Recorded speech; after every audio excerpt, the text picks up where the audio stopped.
The open division will still allow sections to run their own tournaments the way they currently have. There's no effect to how we run our, we'll make our changes, but we'll still be able to run ours.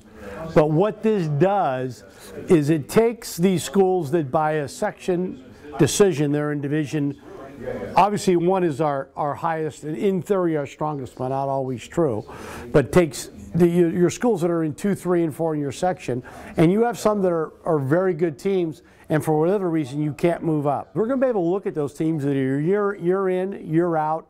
They're at the NorCals of the state, and they're the high-powered programs, and you're going to be able to look at their preseason schedule.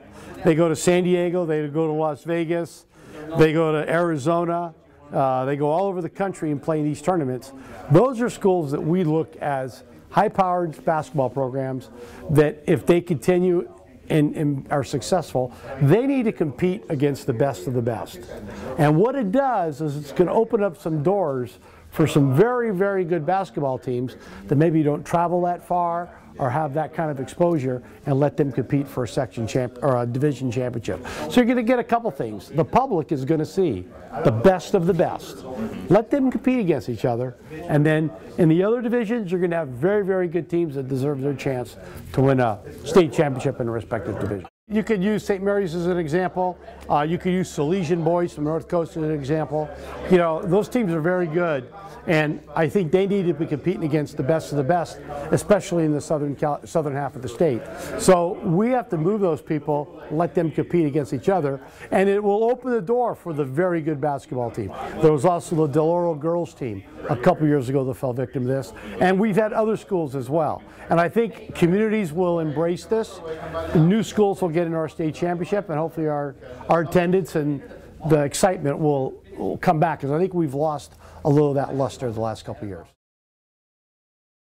Let's take a look in the Sac-Joaquin section, the high-powered private schools, and if you want to call them high-powered, that's all subject to everybody's debate, but you've got Jesuit, you've got Christian Brothers, and you have St. Mary's. They're the only 3 large public schools.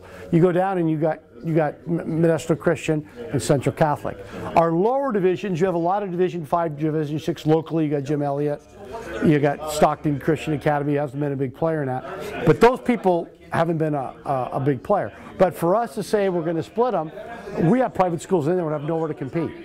Now, if all the private schools were to leave the state of California and form their own league or consortium, that would be different, but that's not going to happen in this day and age. So we have to find a way to blend this.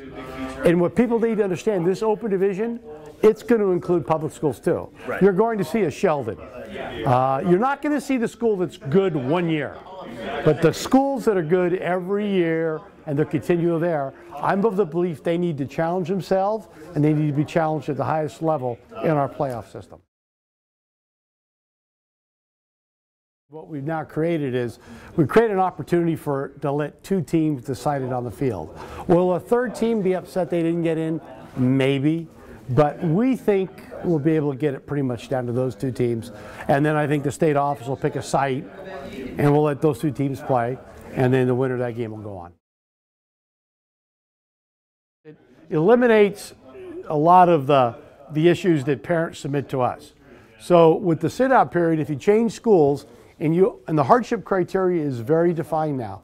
It has to be a court order, has to be a parent custodial change in a divorce, a foster child, which we've always honored, and then some other ones, Board of Education ruling and so forth and so on.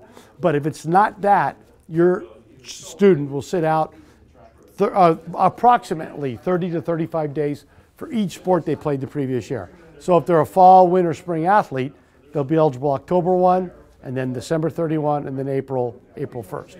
Valid change of address is still good. That's immediate eligibility. But what this is going to do, it's going to remove a lot of the work of the commissioner determining, is this a hardship or isn't a hardship. What it's also going to do is I think it's going to help both public and private. So the student going from private to public, or the student going from public to private now, will be treated the same. Okay. Sit out, same period. Financial will not be a hardship anymore.